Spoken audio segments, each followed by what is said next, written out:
हरे कृष्ण। ओम अज्ञानतिमिरान्धस्य ज्ञानाञ्जनशलाकया चक्षुरुन्मिलितं येन तस्मै श्रीगुरवे नमः। श्रीचैतन्यमनोभीष्टं स्थापितं येन भूतले स्वयं रूप कदा मह्यं ददाति स्वपदान्तिकम्। वन्देऽहं श्रीगुरो श्रीयुतपदकमलं श्रीगुरून् वैष्णवांश्च श्रीरूपं साग्रजातं सहगण रघुनाथान्वितं तं सजीवं साद्वैतं सावधूतं परिजनसहितं कृष्ण चैतन्य देवं श्री राधा कृष्ण पादान् सहगण ललिता श्री विशाखावितांश्च नमो विष्णुपादाय कृष्णपृष्ठाय भूतले श्रीमते भक्तिवेदांत स्वामिन् इति नामिने। नमस्ते सारस्वते देवे गौरवाणी प्रचारिणे निर्विशेष शून्यवादी पाश्चात्य देशतारिणे। जय श्री कृष्ण चैतन्य प्रभु नित्यानंद श्री अद्वैत गदाधर श्रीवासादि गौर भक्त वृंदा। हरे कृष्णा कृष्णा कृष्णा हरे हरे हरे राम राम राम हरे हरे। हरे कृष्णा। तो हम लोग वृंदावन की गोस्वामी की चर्चा कर रहे थे। अच्छा, 3 शब्द हैं जो आप लोग बहुत गड़बड़ करते हैं। वंदे गुरो श्री चरणारविंदम है, ना कि वंदे गुरु। गुरु नहीं है, गुरो। क्या लिखा है? गुरो है ना, गुरु नहीं है। वंदे गुरु श्री चरणारविंदम नहीं है, वंदे गुरु हो। गुरु में क्या अंतर है? गुरु मतलब एक व्यक्ति, गुरु मतलब पूरी गुरु मतलब मैनी गुरुस। हम एक साथ हमारी पूरी परंपरा को प्रणाम कर रहे हैं, है ना। और नमस्ते सारस्वते, सारस्वत देवे, देवी नहीं। तो एक वर्ड आता है, अब सारस्वत को सारस्वती कर देते कुछ लोग, है ना, सरस्वती कर देते हैं, और देवे को देवी कर देते हैं, और गुरु को गुरु कर देते हैं, है ना। तो ये 3 शब्दों में बहुत गड़बड़ होती है ना। और हमारे उड़ीसा में तो एक और मतलब एक नया निकला है, सरस्वती देवम कर दिया, पता नहीं कहाँ से आ गया। तो अपने मन से मंत्र बनाते रहते हैं। कहाँ संस्कृत में उनको लगता है जहाँ कहीं भी विसर्ग लगा दो, कहीं भी हरंत लगा दो, कहीं भी माँ लगा दो, संस्कृत हो जाएगा। ऐसा सुना होता है, जो है सो है। तो नमस्ते सारस्वती देवी, सारस्वत, तो सारस्वती, सारस्वत का अर्थ क्या हुआ? शिष्य। तो सरस्वती ठाकुर के शिष्य सारस्वत, सारस्वत ब्राह्मण कहते हैं, मतलब जो उस परंपरा के हैं। जैसे कुंती का पुत्र कौन्तेय है ना, तो सरस्वती के शिष्य सारस्वत। तो हम लोग लोकनाथ गोस्वामी की चर्चा कर रहे थे। तो मैं बहुत दिन हो गए, क्योंकि इसके बाद काफ़ी दिन पहले से ये सेमिनार चल रहा है और हम चैप्टर 1 में अटके हुए हैं। ठीक है, हमें जल्दी तो खैर है नहीं, जीवन भर भी चलता रहे तो लॉस क्या है। तो मैं बताया था कि चैतन्य महाप्रभु के लगभग मित्र जैसे ही थे लोकनाथ गोस्वामी। लोकनाथ गोस्वामी रहने वाले तो ईस्टर्न बंगाल, बांग्लादेश के थे, और लेकिन पढ़ाई करने के उद्देश्य से नवद्वीप आ गए थे। चैतन्य महाप्रभु के बहुत सारे जो पूर्वज हैं उन सबका घर एक्चुअली बांग्लादेश में है, तो मेरा सौभाग्य हुआ इस बार दर्शन करने का। जैसे चैतन्य महाप्रभु माँ मतलब चैतन्य महाप्रभु नानी का घर अजा अजा अजा का घर हुआ बांग्लादेश में, है ना। और जे पापा का भी घर हुआ बांग्लादेश में। उपेंद्र मिश्र, जगन्नाथ मिश्र, उनके घर में हमको जाने का अवसर मिला, अभी हम गए थे। और सच्ची माता का घर वहाँ पे भी गए थे। यहाँ तक कि सनातन गोस्वामी, रूप गोस्वामी का भी बर्थ प्लेस बांग्लादेश में है। नरोत्तम दास ठाकुर का बर्थ प्लेस बांग्लादेश में है। पुंडरीक विद्यानिधि का बर्थ प्लेस बांग्लादेश में है। तो बहुत सारे चैतन्य महाप्रभु के पार्षदों का जो आविर्भाव स्थान है वो बांग्लादेश है। तो वो लोग वहां रहते तब वो लोग यहाँ कैसे पहुंच गए? देखो नवद्वीप उस समय में मतलब जैसे क्या होता है कि कोई गांव में रह रहा है और नहीं होता है तो बच्चा पढ़ाई करने आते हैं, बच्चों की पढ़ाई के लिए पेरेंट्स बेटर जगह चले जाते हैं कि जहाँ पे पढ़ाई की सुविधा अच्छी हो। तो नवद्वीप उस समय में एजुकेशन हब हुआ करता था, तो इसलिए ये सब लोग धीरे धीरे नवद्वीप की ओर शिफ्ट हुए। और तब तो बांग्लादेश का ऐसे बॉर्डर तो था नहीं कि वीजा लेना पड़े और कस्टम जांच करानी पड़े और समझ रहे ना, इमिग्रेशन करना पड़े, ऐसा तो है नहीं। पहले तो बांग्लादेश मतलब it was part of India. तो इस तरीके से तो it was complete India actually. तो चैतन्य महाप्रभु जब ईस्टर्न बंगाल की यात्रा किए थे, यानी बांग्लादेश की यात्रा किए थे आज के बांग्लादेश की, तब उस समय लोकनाथ गोस्वामी से उनकी मुलाकात हुई थी, हमने पढ़ा था। और काफ़ी समय लोकनाथ गोस्वामी उनके साथ में ट्रेवल किए थे। फिर चैतन्य महाप्रभु जब आ गए और जब चैतन्य महाप्रभु संन्यास लेने वाले थे उसी समय लोकनाथ गोस्वामी उनसे जाके मिले, तो ये सब हमने पढ़ा था। फिर चैतन्य महाप्रभु ने लोकनाथ गोस्वामी को आदेश दिया कि आप वृंदावन जाकर के लुप्त तीर्थों का उद्धार करिए। और उसी समय गदाधर पंडित के शिष्य भूगर्भ गोस्वामी भी मतलब उनके साथ में गए, है ना। तो भूगर्भ गोस्वामी, लोकनाथ गोस्वामी दोनों ही चैतन्य महाप्रभु के आदेश से वृंदावन की खोज के लिए निकल गए, वृंदावन के अंदर तीर्थों की खोज के लिए निकल गए, विलुप्त तीर्थों का उद्धार करने के लिए, है ना। और हमने ये भी सुना था कि विलुप्त तीर्थों का उद्धार करने के लिए, क्योंकि उस समय मुगल्स के अटैक के कारण बहुत डिस्ट्रॉय हो गया था, है ना। तो इस तरीके से जब वो वृंदावन पहुंच गए और वहाँ पे फिर उन्होंने अपनी सेवाएं शुरू करी। और उनको पता चला एक बार कि चैतन्य महाप्रभु दक्षिण भारत की यात्रा पे जा रहे हैं, तो चैतन्य महाप्रभु को दर्शन करने के लिए वो दक्षिण भारत गए, लेकिन मुलाकात नहीं हो पाई। महाप्रभु वृंदावन की ओर लौट गए। मतलब पहले वापस चैतन्य महाप्रभु 24 साल की उम्र तक नवद्वीप में लीला की है ना। उसके बाद में संन्यास लेकर के जगन्नाथपुरी आ गए।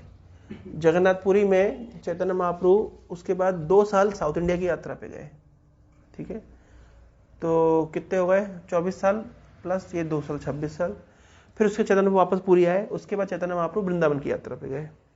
तो वृंदावन की यात्रा के लिए एक बार गए, सक्सेसफुल नहीं हुए, रास्ते बीच में वापस आ गए। फिर दूसरी बार गए। इस तरीके से 2-3 अटेम्प्ट में उनने क्लियर किया एग्जाम वृंदावन जाने का, है ना।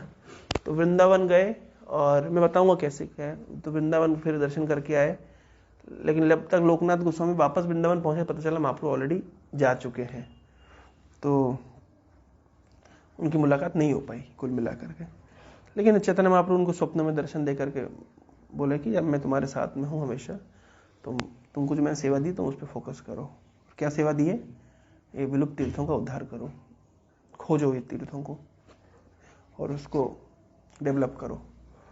तो चैतन्य महाप्रभु टोटल 24 साल लीला किए, जिसमें से टोटल 48 साल लीला किए संसार में, 48 ईयर्स, जिसमें से 24 years he was in childhood pass times and गृहस्थ जीवन जिए। 24 साल के उन्होंने संन्यास लेकर के जगन्नाथपुरी आए। 2 साल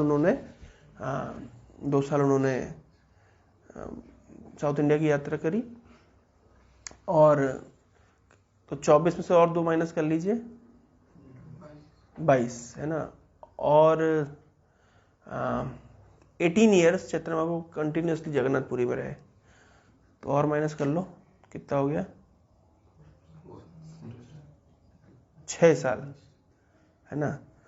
तो है हाँ, तो 6 साल एक्चुअली ट्रेवलिंग करी महाप्रभु ने, चाहे जगन्नाथपुरी हो, चाहे वो वृंदावन हो, चाहे बंगाल का भी बीच बीच में बंगाल भी गए, दक्षिण भारत भी गए, और मतलब सेंट्रल इंडिया तक भी गए थे महाप्रभु। तो इस तरीके से महाप्रभु ने 6 ईयर ट्रेवलिंग करी, जिसमें 2 साल वृंदावन ट्रेवलिंग करी, 2 साल साउथ इंडिया ट्रेवलिंग करी, कुछ थोड़ा मायापुर वगैरह, नवद्वीप वगैरह भी गए, उस सब बंगाल की यात्रा पे भी गए इस तरीके से। तो ओवरऑल 6 ईयर्स उन्होंने यात्रा में बिताए, 6 साल जाते थे, फिर वापस पुरी आते थे, फिर उसके बाद नेक्स्ट किसी यात्रा निकलते, फिर पुरी आते थे। इस तरीके से हेडक्वार्टर्स वर पुरी। लेकिन उसके बाद जो कॉन्स्टेंटली 18 ईयर्स चैतन्य महाप्रभु ने जगन्नाथपुरी में बिताए। किस स्थान पर? गंभीरा। कितने लोग गए हैं? आप लोग गए हैं गंभीरा? नहीं गए? कोई नहीं गए?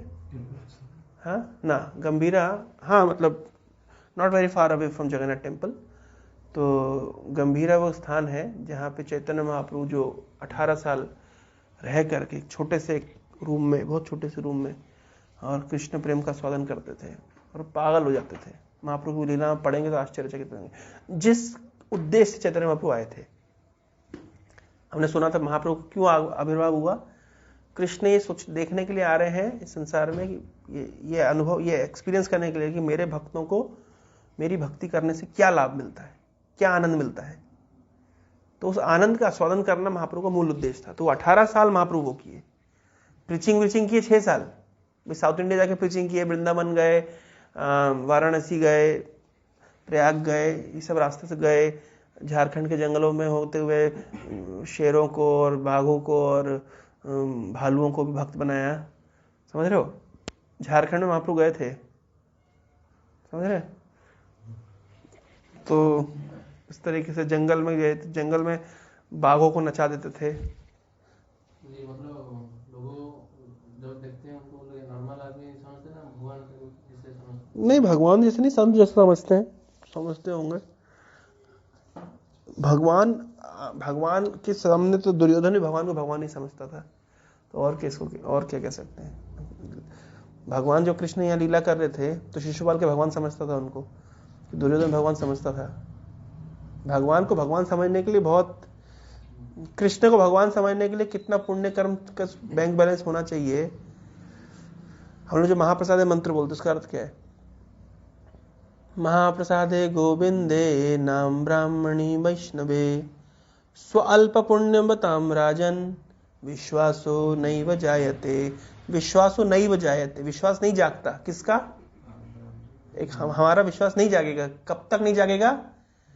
स्वअल्प पुण्यवताम, जब तक पुण्यों का बैंक बैलेंस नहीं है तब विश्वास नहीं जागेगा। किस पर?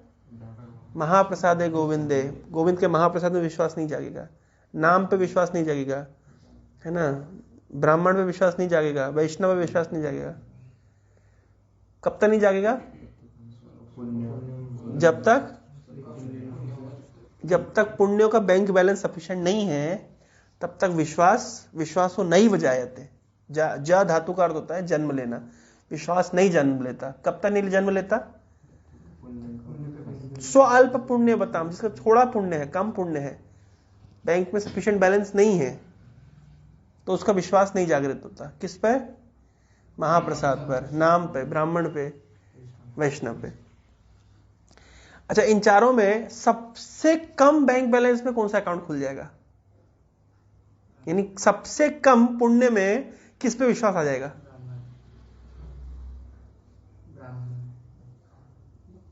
सबसे कम पुण्य है, बिल्कुल पुण्य नहीं है, उल्टा कह लीजिए पाप है, खूब भरा हुआ है, नाम पे आ जाएगा। तुम्हारा आ गया? क्वेश्चन समझ आ रहा है भाई? जैसे ग्रामीण बैंक में अकाउंट खोलने के लिए कितना लक्ष्मी चाहिए, कितना बैलेंस होना चाहिए? 0 रुपीज में। और एक्सिस बैंक में 10,000। तो एक्सिस बैंक में अकाउंट खोलने के लिए मिनिमम 10,000 रुपये चाहिए, और ग्रामीण बैंक में अकाउंट खोलने के लिए 0। तो पुण्य 0 है, तो महाप्रसादे गोविंदे नाम ब्राह्मणी वैष्णवे, इन सब में गोविंद के महाप्रसाद में, नाम में, ब्राह्मण में, वैष्णव में सबसे कम पुण्य में कौन सा अकाउंट खुलेगा? किसका विश्वास हो जाएगा? महाप्रसाद में। इसलिए किसी कोई 0 पुण्य भी हो तो उसको प्रसाद दोगे तो बड़ा प्रेम से स्वीकार करता है। यस और नो? है ना? ये सही बात है ना? तो सबसे कम पुण्य भी है, अगर बिल्कुल पुण्य 0 है तो ये हो गया ग्रामीण बैंक में अकाउंट खोला नहीं, महाप्रसाद में आपका अकाउंट खुल जाएगा, एटलीस्ट शुरू हो जाएगा। थोड़ा अधिक पुण्य बढ़ेगा तो नाम पे, और अधिक पुण्य होगा तो ब्राह्मण पे, और अधिक पुण्य होगा तो वैष्णव पे। यानी सबसे अधिक पुण्यों का बैलेंस कब चाहिए, किस पे विश्वास के लिए, वैष्णव पे। समझ रहे, वैष्णव भी इतने जल्दी भरोसा नहीं होता। कैसे, क्या प्रमाण है मुझे वैष्णव भरोसा नहीं होता? वैष्णव कह रहे क्या है, संसार में लगे हुए हो, ब्रह्मचर्य आश्रम ज्वाइन कर लो, जीवन सफल है, हो गया विश्वास? आ रही अंदर से? नहीं आ रही। इस बात को स्वीकार करने के लिए कितना पुण्य चाहिए वैष्णव की बात मानने के लिए? ये सब संसार मुंह आया है, छोड़ो इसको, छोड़ो घर बार, चलो हरिद्वार। वैष्णव क्या बताते हैं? वैष्णव तो भी बोलते हैं ना कि भगवान के भजन में लगो, क्या संसारिक काम में लगे हुए हो, क्या मिलेगा? डिग्री मिल जाएगी, नौकरी मिल जाएगी, बाल बच्चे हो जाएंगे, शादी हो जाएगी, उससे होगा क्या? एकदम मरना है। जीवन का लक्ष्य क्या है? भगवान का भजन करो, है कि नहीं? अब वैष्णव की तो यही शिक्षा है। अब बताओ कितने लोग आप लोग मानने में तैयार हैं? समझ रहे हैं? भगवान पे भरोसा एक बार को हो जाता है आदमी का, समझ रहे हैं? नाम पे भरोसा हो जाएगा, प्रसाद पे भरोसा हो जाएगा, लेकिन वैष्णव पे भरोसा का मतलब वैष्णव की बात पे भरोसा। जो मृगारी था उसको नारद मुनि क्या बोले, क्या तुम ये हत्या कर रहे हो, इस प्रकार पाप कर्म कर रहे हो, इस काम छोड़ दो। तो बोले ये काम मैं छोड़ दूंगा तो जीऊंगा कैसे? बोले मैं हूं ना। इतना सरल था वो, जब भी पाप किया था इतना सरल था वो, नारद मुनि की बात मान गया। बोले क्या करना पड़े? नारद मुनि बोला पहले तो अपना धनुष तोड़ो, ये तोड़ के रख दो, ये नहीं रखना। तो उसने तोड़ दिया। उसको इतना भरोसा है कि नारद मुनि मेरे परिवार का पालन पोषण कर लेंगे। तो नारद मुनि ने कहा ठीक है, बैठ के जप करो, ऐसे तुलसी पौधा रख लो, बीच में जप करो। और नारद मुनि ने जाकर पूरे गांव में पब्लिसिटी कर दी कि देखो मृगारी कितना बड़ा भक्त हो गया, बैठ के जप कर रहा है। और नारद मुनि ट्रेनिंग दे दी, कोई भी कुछ ज्यादा भी देगा थोड़ा अपने काम का जितना उतना रखना, बाकी बांट देना। तो लोगों ने कहा अरे मृगारी इतना बड़ा पापी था, अभी भगवान का भक्त हो गया, नाम जप कर रहा है। सब देखने जा रहे थे उसको। और कोई जब साधु को देखने जाता है तो क्या करता है, कुछ फल फूल लेकर के जाता है, कुछ लेके जाता है। तो मृगारी भी बिल्कुल इंटेलिजेंट, वो समझ गया गुरुजी ने बोला है, थोड़ा रखता था बाकी बांट देता था। बोलो इतना परिवर्तन हो गया। कुछ सालों के बाद जब नारद मुनि गए अपने मित्र पर्वत मुनि के साथ देखने के लिए, तो मृगारी नारद मुनि को प्रणाम करने से पहले से गमछा उठा करके सफाई कर रहा है। क्यों? बोले वहां बहुत चींटियां हैं। तो जो व्यक्ति पहले पशुओं को आधा मार के छोड़ता था, नारद मुनि की कृपा से वो अब चींटी को नहीं मारना चाहता है। तो भगवान का भजन करने से जीवन निर्वाह हो जाता है, पालन पोषण हो जाता है, इसमें कोई संदेह नहीं है। इसलिए साधु लोग बोलते हैं कहाँ लगे हो सब चक्करों में, भगवान का भजन करो, इसको ज्वाइन कर लो, जीवन खुशी से रहोगे। लेकिन भरोसा आता है क्या इतनी जल्दी? नहीं आता भरोसा। आ रहा है क्या भरोसा? नहीं आता ना। तो वही तो बोल रहे, तो जब पुण्यों का बहुत अधिक बैंक बैलेंस होगा, है ना, या तो कोई गुरु वैष्णव की बहुत बड़ी कृपा होगी। दो ही चीज है, आपका बिल्कुल 0 बैंक बैलेंस है, लेकिन एक्सिस बैंक वालों ने आपको कृपा करके खुलवा देंगे अकाउंट, तो खुल जाएगा, है ना। तो या तो आपके पास सफिशिएंट बैंक बैलेंस हो, या तो आपके ऊपर विशेष कृपा हो। दो चीज में से, है ना, एक भी कोई होगी तो आपको वैष्णव के ऊपर भरोसा हो जाएगा। तो एनीवे, तो महाप्रसादे गोविंदे नाम ब्राह्मणी वैष्णव में स्वल्प पुण्य बताना, थोड़ा पुण्य भी। तो मैं कहां से इस पॉइंट पे हो गया? हम बताए चैतन्य महाप्रभु चल रहे थे, हम यहाँ कहां पहुंच गए? हम बताया चैतन्य महाप्रभु 18 साल जिस चीज के लिए आए थे, कृष्ण प्रेम का आस्वादन करने के लिए, वो महाप्रभु गंभीरा में रहकर, क्योंकि मेरे भक्तों को मेरी भक्ति करने से क्या आनंद मिलता है, मेरा नाम करके क्या आनंद मिलता है, मेरा प्रसाद लेकर क्या आनंद मिलता है। तो भगवान स्वयं इसको आस्वादन करने के लिए आए थे। ये उनका आने का मुख्य उद्देश्य था, जो उन्होंने 18 ईयर्स ऑफ हिज लाइफ उन्होंने। अब वो लीलाएं पढ़ेंगे चैतन्य चरितामृत से कि कैसे चैतन्य महाप्रभु पागल हो जाते थे, छलांग लगाते थे ऐसे, मतलब जगन्नाथ जी के सामने, और जो गिरते थे तो ऐसे लगता था पानी फैल गया है, पूरा ऐसा बॉडी होता था। कभी कूर्म टाइप के हो जाते थे महाप्रभु, उनका पूरा बॉडी अंदर चला जाता था, अष्ट सात्विक विकार आते थे। अष्ट सात्विक विकार, मतलब जॉइंट्स ढीले पड़ जाते थे, है ना, आंखों से आंसू निकलते थे, ऐसे लंबी लंबी बड़ी बड़ी सांस लेते थे, पागल होते थे। ये सब विकार, ये सब प्रेम के उन्माद के कारण विकार आते थे। ये कोई बॉडी का डीओरिएंटेशन नहीं हो गया है, ये that was all out of ecstasy, है ना। तो एक्सटेसी, जैसे हम लोग क्रोधित होते हैं तो हमारे यहाँ विकार आते कि नहीं आते? क्रोधित होते क्या विकार आता है? आंख लाल हो जाती है ना, और होठ दबाने लगते हैं दांत से, और फिर माँ बहनी गाली देना शुरू करते हैं। पहले तो मन में बोलते हैं, फिर वर्बली आते हैं, फिर फिजिकली उतर जाते हैं, है ना। तो ये भी तो विकार ही है ना। तो तामसिक विकार है, क्रोध के कारण आया है। ये राजसिक विकार आता है, लस्ट आता है, ये विकार है। ये सात्विक विकार जो होते हैं, शुद्ध सात्विक विकार जब भगवान के प्रेम में आते हैं तो उसमें अश्रु, रोमांच कंपा अश्रु तरंग भाजो वंदे गुरु श्री चरणार विंदम। हम ऐसे गुरु की वंदना करते हैं जो जब भगवान की भक्ति में लगते हैं, वो मतलब वादित्र माध्यम मनसो रसेना, जब वो महाप्रभु का कीर्तन सुनते हैं, नृत्य करते हैं, गीत गाते हैं, जब वाद्य यंत्र सुनते हैं, क्या होता है? तो रोमांचित होते हैं। भगवान के प्रेम में रोमांच होता है उनको। हाँ, उनके बाल ऐसे खड़े हो जाते हैं, रोमांच कंपन होने लगता है, प्रेम में कंपन होने लगता है। अश्रु तरंग, और आंखों से आंसुओं की धारा बहने लगती है। अब प्रभुपाद जी, गिरिराज महाराज ने एक बुक लिखी, मैं जो पढ़ रहा हूँ, लेकिन जरा बुक भैया वहाँ बुक किताब रखिए टेबल पे, मैं पढ़ रहा हूँ, उसका नाम है I will build your temple. तो प्रभुपाद जी ने राधा रास बिहारी को वादा किया था कि भगवान मैं आपके लिए एक मंदिर बनाऊंगा जुहू में, है ना। तो कभी आप लोग चलिएगा, जुहू मंदिर बहुत सुंदर मंदिर है। तो उसकी पूरी स्टोरी इस बुक में है। तो गिरिराज महाराज एक अमेरिकन लड़के थे, उस समय गिरिराज दास नाम, दीक्षा नाम हुआ उनका, और टेबल पे रखा है ये बुक है ना। तो I will build your temple. तो इसमें तो गिरिराज प्रभु जब उस समय उन्होंने पूरी स्टोरी लिखी, कैसे प्रभुपाद ने लैंड एक्वायर किया और कैसे उसमें कंस्ट्रक्शन हुआ, क्या क्या स्ट्रगल्स आए। पूरा अच्छा, एक बहुत अच्छा बुक है ये, बहुत सारे। तो जब गिरिराज प्रभु ये बहुत बड़े मल्टी बिलियनियर व्यक्ति के पुत्र थे, मतलब खुद करोड़पति अरबपति व्यक्ति की संतान थे, इकलौती संतान अमेरिका में। लेकिन ये प्रभुपाद जी के आंदोलन में जुड़े तो इन्होंने सब कुछ छोड़ के प्रभुपाद जी को ज्वाइन कर लिया। तो जब ज्वाइन किया तो ये लिखे एक जगह पे, एक पॉइंट आया है कि बोले कि मैं जब ज्वाइन किया था तो मैंने सुना था, भक्त लोग बताते थे कि आप कभी प्रभुपाद की आंखों में देखना, हमेशा आंसुओं से मतलब भीगी हुई रहती थी।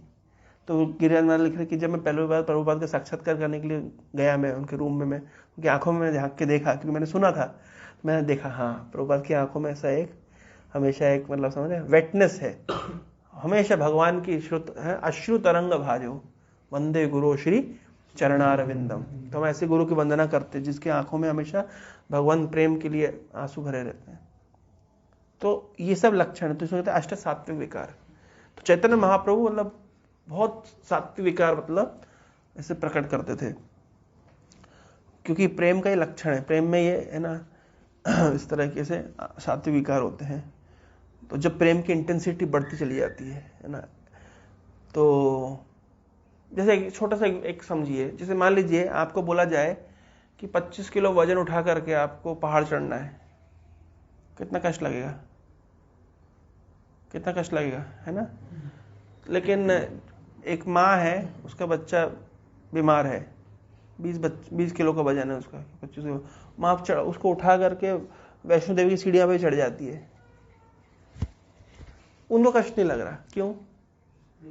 प्रेम। तो प्रेम के कारण कितना वो मतलब भार को स्वीकार कर रहे हैं, लेकिन उनको कष्ट नहीं लग रहा।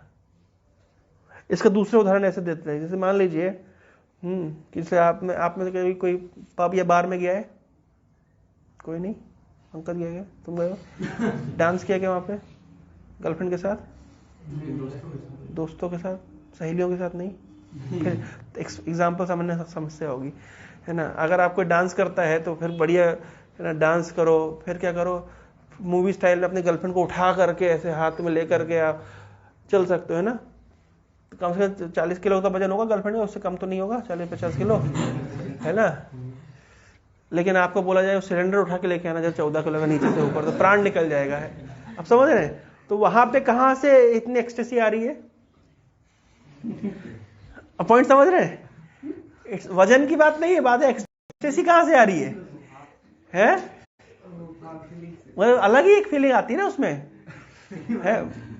तो इसका अर्थ क्या है? इसका मैं क्यों बताना चाह रहा हूं, आप सात्विक विकार क्या, तो थोड़ा सा एक झलक दिखाना चाह रहा हूं कि बॉडी के बियॉन्ड व्यक्ति काम, बॉडी की लिमिटेशन के ऊपर उठकर व्यक्ति कुछ करता है।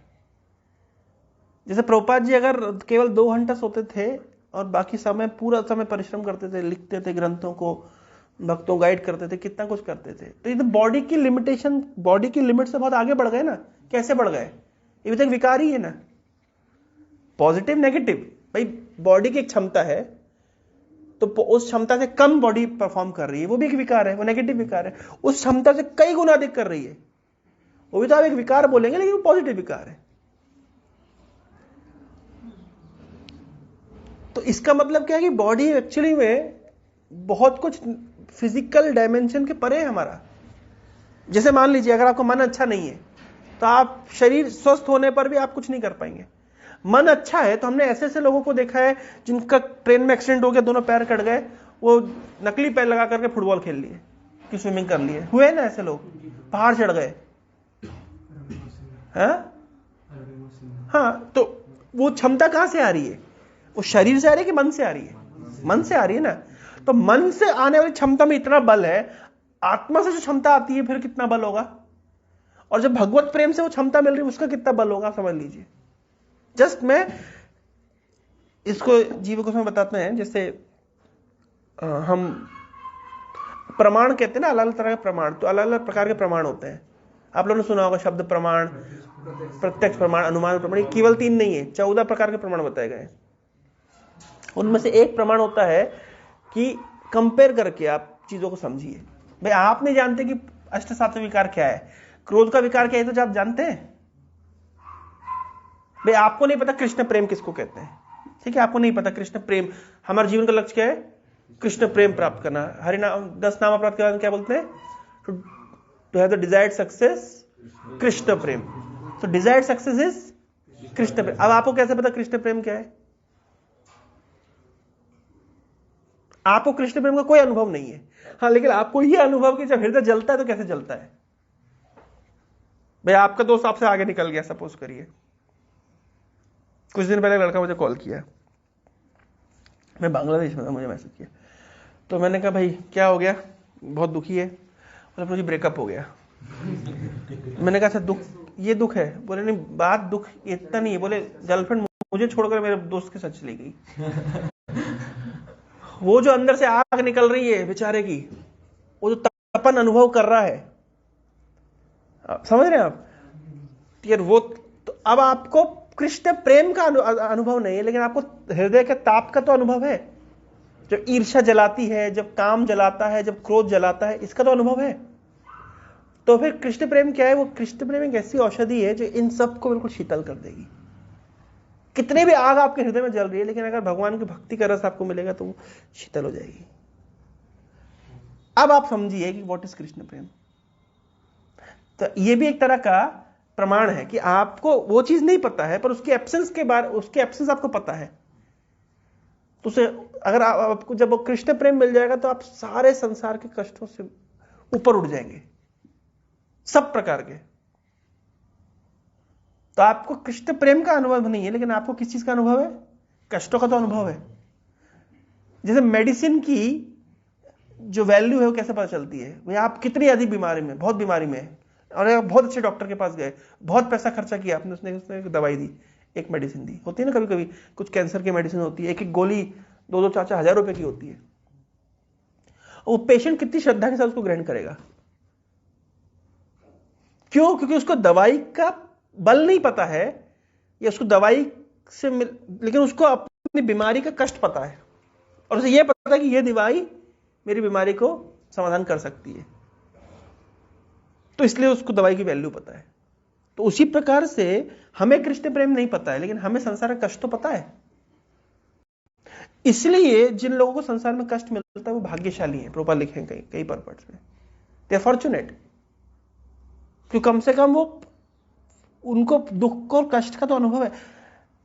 अब आप बोलो नहीं प्रभु जी, ऐसे तो बहुत सारे लोग कष्टों का अनुभव, लेकिन कृष्ण भक्ति को नहीं मुड़ते हैं, वो जानवर है। क्यों? क्योंकि जानवर इतना इग्नोरेंट है कि उसके सामने बकरी कट रही है और वो घास खा रहा है, उसे नहीं पता कि अगली बारी मेरी है, मेरी खाल उधेड़ लेंगे, मजे में घास खा रहा है, सो इग्नोरेंट। तो इतना कष्ट, संसार कष्ट भोगने के बाद भी व्यक्ति माला नहीं पकड़ता, हरे कृष्ण नहीं जपता, गीता नहीं उठाता, इसका अर्थ क्या है? वो मनुष्य है ही नहीं, वो पशु है। क्योंकि अगर मनुष्य होता तो थोड़ा तो विचार करता ना, समझ आ रहा है? अगर मनुष्य होगा तो विचार करेगा ना। अगर मनुष्य के सामने लाइन लगी हुई है, एक एक कटता जा रहा है, मैं लाइन में लगा हूं, मेरे से पहले तुम कट गए, मेरी हालत क्या होगी?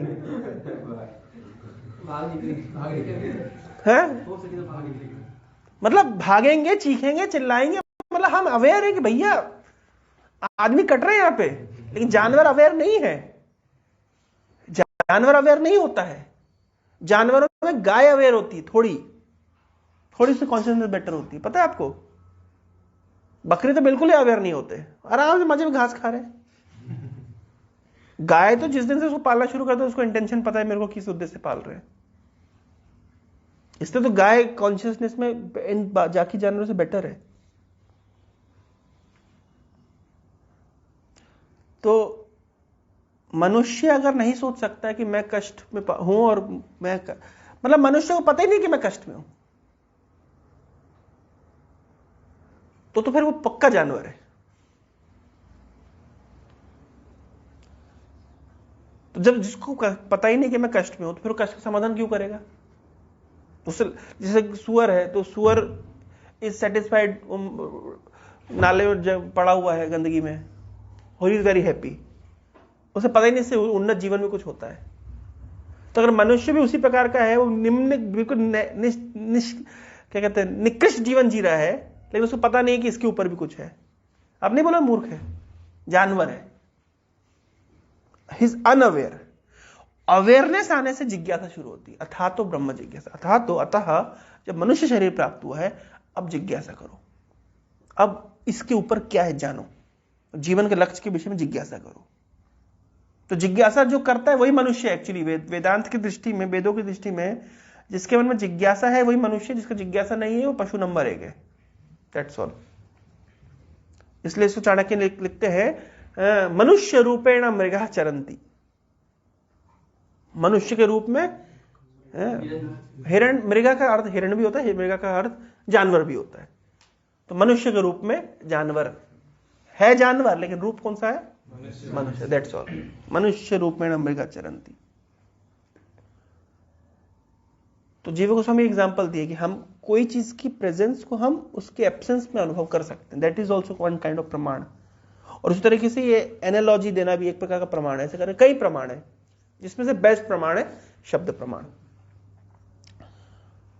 तो इस प्रकार के चैतन्य महाप्रभु को अष्ट सात्विक विकार आते। तो हमें अष्ट सात्विक विकारों का अनुभव नहीं है, लेकिन हमें तामसिक विकारों का अनुभव है, राजसिक विकारों का अनुभव है। जैसे कभी कभी राजसिक भावना ऐसी ज्वलंत होती है हृदय में, काम वासना इतनी प्रबल होती है, कितने लेक्चर सुन लिए, कितनी मालाएं जप ली है, कितना मौन प्रोग्राम कर लिया, लेकिन जब काम वासना आती है, आवृतम ज्ञानम एतेन ज्ञान नित्य बैरिणाम काम रूपेण कौन्तेय दुष्पूर्ण न लेना चाह। सारा ज्ञान आवृत हो जाता है अनुभव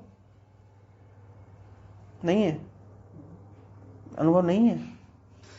सब कोई बोल नहीं सकता उसको अनुभव नहीं है। ऐसा फीलिंग आता है तो फिर करना क्या चाहिए? वो तो करना तो क्या, हरे कृष्ण ही चाहिए। करना तो अलग से कुछ और नहीं है। सारी समस्या का समाधान है हरे कृष्णा। थॉट जो चलता है, ऐसे प्रैक्टिकल तो कभी होगा नहीं, लेकिन थॉट जो चलता है उसको रोकने के लिए हरे कृष्णा उसको मुंह में याद आता नहीं होगा। हाँ, वही तो बता रहे हैं, वही चर्चा का विषय चल रहा है कि मतलब एक्चुअली देखिए, एक बात ध्यान रखिए, ये सब चीज हम जो बोलते हैं ना, काम आता है, क्रोध आता है, उस मोमेंट में कैसे रोकेंगे? उस मोमेंट में ब्लेसिंग से रोकेंगे, और कोई तरीका नहीं है। इसलिए उस मोमेंट की तैयारी हमें पहले से करनी चाहिए। जो वैष्णवों के हमको ब्लेसिंग्स, हम जो अभी हम इकट्ठा कर रहे हैं ना, ये हमारा अकाउंट भर रहे हैं ब्लेसिंग्स से, सेवा करते हैं, धीरे धीरे धीरे धीरे आपको पता है, ये उस मोमेंट पे, जिस मोमेंट में आप सबसे बड़ी समस्या में फंसने वाले होंगे, उस मोमेंट में काम दे जाएगा। मैं एग्जांपल दे रहा हूं, अभी कल परसों की घटना है, दिल्ली की घटना है। होटल में झगड़ा हुआ, हस्बैंड वाइफ थे, कि कौन थे भगवान जाने। वाइफ को कार में बांध करके 12 किलोमीटर चला करके उसको मार डाला।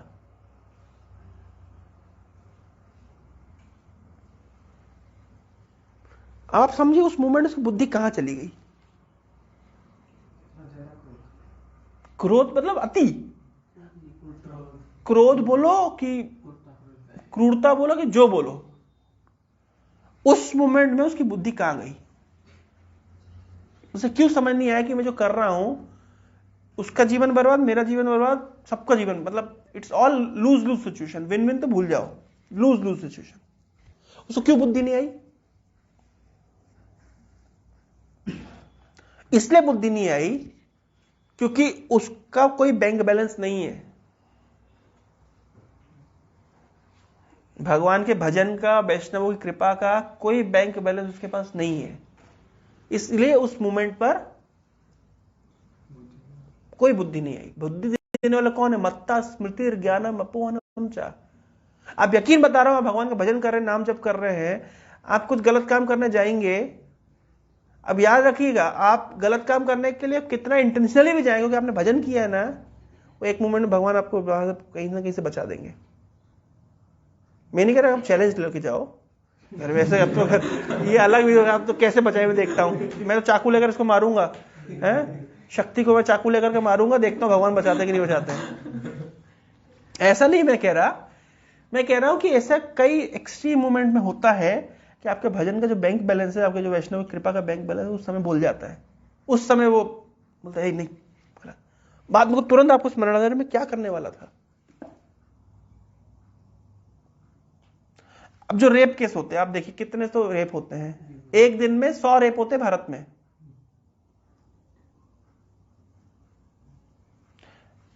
तो वो व्यक्ति जो इतना कामी हो गया, अपने काम पे विजय नहीं, कंट्रोल नहीं कर पा रहा है, और रेप करने के बाद तो मार देता है। क्यों मारता जानते हैं ना? डर के कारण। क्योंकि डर ही क्रूरता और क्रोध में परिणत होता है। जो जितना अधिक डरा हुआ है वो इतना अधिक क्रूर है, एग्रेसिव है। मैंने रेप कर दिया, अब वो लड़की चिल्लाएगी, उसका मुंह बंद करोगे, काट दो, मार दो, ताकि कम से कम चिल्लाए नहीं। हम लोग जो इस्लामिस्ट टेररिस्ट एक्सट्रीमिस्ट देखते हैं, ये जो इतने एग्रेसिव हैं, they are more aggressive just because they are more fearful of God. डरे हुई जनता है, डरे हुए हैं, इसलिए वो एग्रेसिव है। जो निडर होता है वो एग्रेसिव नहीं होता है।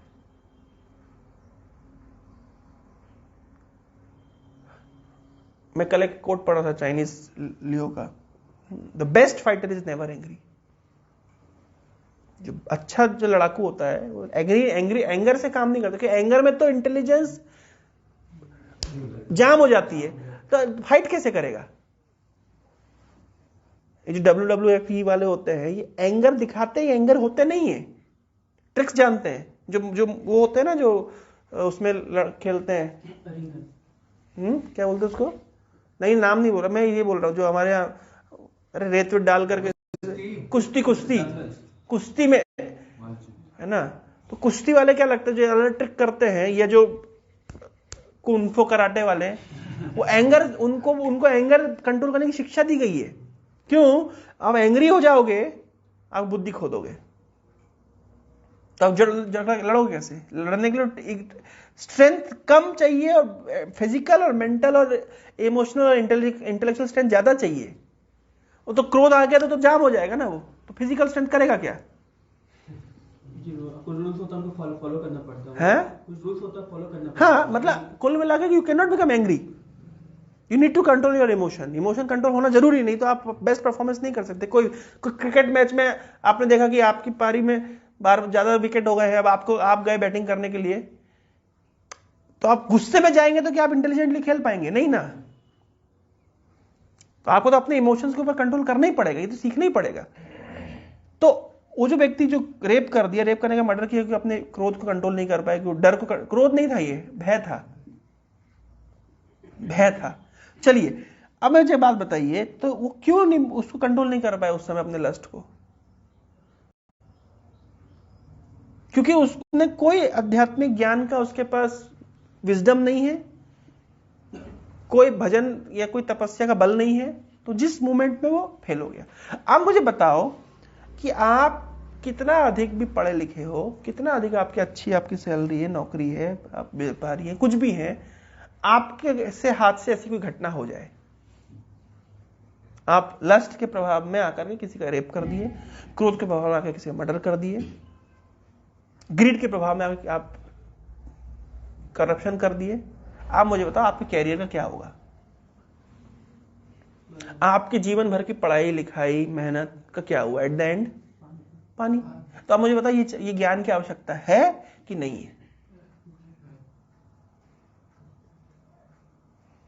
समझ रहे हैं? जो बोलते हैं भाई मैं तो अभी कैरियर पे फोकस करूंगा, तुम करो कैरियर पे फोकस, पर तुम्हारे पास ये ज्ञान नहीं होगा, तुम्हारी चलेगी गाड़ी? थोड़ा इतना छोटा सा बुद्धि तो लगाना पड़ेगा ना। सब कुछ है, पैसा है, बल है, सामर्थ्य है, सौंदर्य है, कोरोना हो गया, सांस नहीं ले पा रहे। वो आता है ना ऐसे मेम बनता है, मेम, तो उसमें से मेम में नहीं देखा, उसमें वो एक एस्ट्रोनॉट धरती के बाहर जाके बोल रहा है I can not see God here, तो जेवियर कहता है first remove your helmet and then you will सी।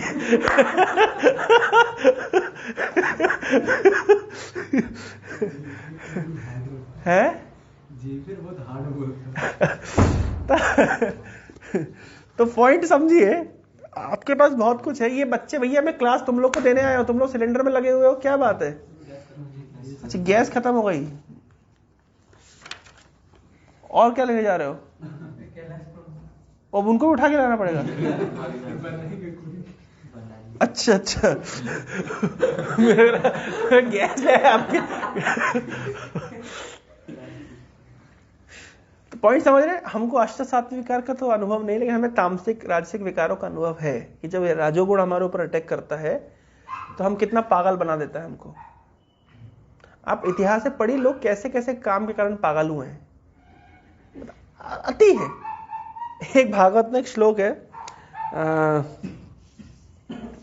ये मुचुकुंद प्रार्थना कर रहे हैं, बोल रहे हैं कि भगवान कोई त्रिलोकी हो, पूरे त्रिलोक में विजय प्राप्त करके आया हो, है ना, लेकिन जब अपनी औरत के रूम में घुसता है तो कुत्ते ऐसा व्यवहार करता है। तो कहां गई उसकी त्रिलोकी पद की जो गरिमा? काम व्यक्ति के ऊपर ऐसे पागल करता है पूरा, मतलब क्रोध उसको ऐसे पागल करता है, ईर्ष्या उसको ऐसे पागल करती है, जलता रहता है, जलता रहता है, सुलगता रहता है, सुलगता रहता है। ये सब तो विकारों का हमें तो कुछ ना कुछ अनुभव है, लेकिन कृष्ण प्रेम एक ऐसी औषधि है, ये सारे विकार एक पूरा शांत हो जाते हैं, ठंडे पड़ जाते हैं बिल्कुल। आप इमेजिन करिए, कभी कभी मैं कैसे इसको कुछ चीजें एक्सप्लेन करना थोड़ा सा डिफिकल्ट होता है। जैसे कभी कभी आप देखते हैं कि आपका हार्ट में मतलब बहुत सारे इमोशंस हो रहे हैं, आप हैवीनेस अनुभव करते हैं। कभी अनुभव किया? ये गैस नहीं है पेट में, एक पेट की गैस अलग होती है, एक हृदय में हैवीनेस अलग होता है। फिर आप भगवान की कोई अच्छी कथा सुन लेते हैं, वैष्णव को संग करते हैं, नाम जप कर लेते हैं, प्रणाम करते हैं, एक मोमेंट, एक अचानक एक ऐसा मोमेंट आता है कि जो आपको बहुत सारी एंजाइटी, स्ट्रेस, टेंशन लेकर के आप चल रहे थे, वो अचानक से वो गायब हो जाती है। फिर क्या हुआ, एक कूलनेस का अनुभव होता है। मैं उसको कैसे एक्सप्लेन करूं मुझे पता नहीं, तो अनुभव की बात है। मैं 2-3 दिन पहले मेरे साथ घटना हो गई। क्या हुआ कि एक वैष्णव के प्रति मैं बहुत सम्मान करता हूं, पर मेरा सरेंडर भाव नहीं आ रहा था, जबकि बहुत वरिष्ठ वैष्णव है और मैं जानता हूं कि इनको अगर मैं शरणागत रहूंगा तो मेरा बहुत कल्याण होगा, मेरा आध्यात्मिक जीवन सेफ रहेगा। लेकिन कुछ समय के डिस्टेंस के कारण, मतलब कोई लड़ाई झगड़ा नहीं हुआ, मतलब कुछ समय बीत गया, मतलब आउट ऑफ लॉन्ग टाइम, तो मैं उतना शरणागत नहीं हो पाया। तो अब मैं मन में सोच रहा हूं, मैं मन ही मन विचार कर रहा हूं, देखो कि मुझे चाहिए कि एक वरिष्ठ वैष्णव है और बहुत अच्छे वैष्णव है और इनके प्रति मुझे शरणागत होना चाहिए, इससे मेरा आध्यात्मिक कल्याण होगा।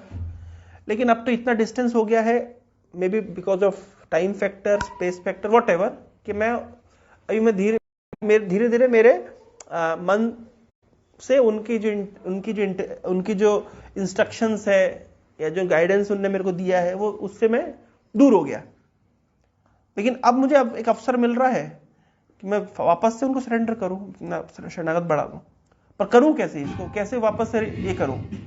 तो मैंने कहा देखो अब मैं खुद के प्रयास से क्या कर पाऊंगा मुझे पता नहीं है, क्योंकि मैं ऊपर से शरणागत हो सकता हूं, ऊपर से मैं जी प्रभु जी कर सकता हूं, ऊपर से तो मैं आप सब कुछ करता, लेकिन अंदर में शरणागति कैसे आएगी, अंदर में फेथ कैसे आएगा? क्या समाधान है इसका? तब मुझे लेकिन फॉर्मूला पता है, और वो देखो वो फॉर्मूला तुरंत काम करता है। मुझे वो फॉर्मूला पता है। जैसे मैं चाहता हूं कि मैं आपके प्रति मेरी फेथ बढ़े, आपके प्रति मेरी शरणागति बढ़े, मैं बाहर से तो चले प्रयास करूंगा, लेकिन जब तक वो अंदर से नहीं आएगा तो रिलेशनशिप फिक्स कैसे होगा?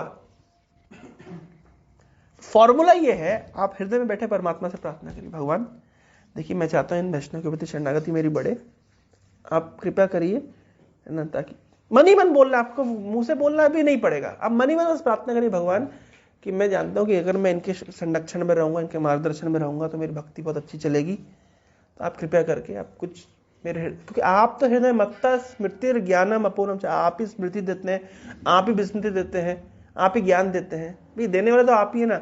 आप चाहेंगे तो वो जो इग्नोरेंस का पर्दा है वहां से हटा देंगे, आप वहां से सारी धूल साफ कर देंगे।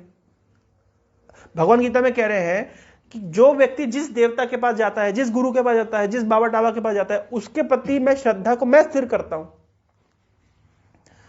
तो अल्टीमेटली श्रद्धा को स्थिर करने वाले भगवान है।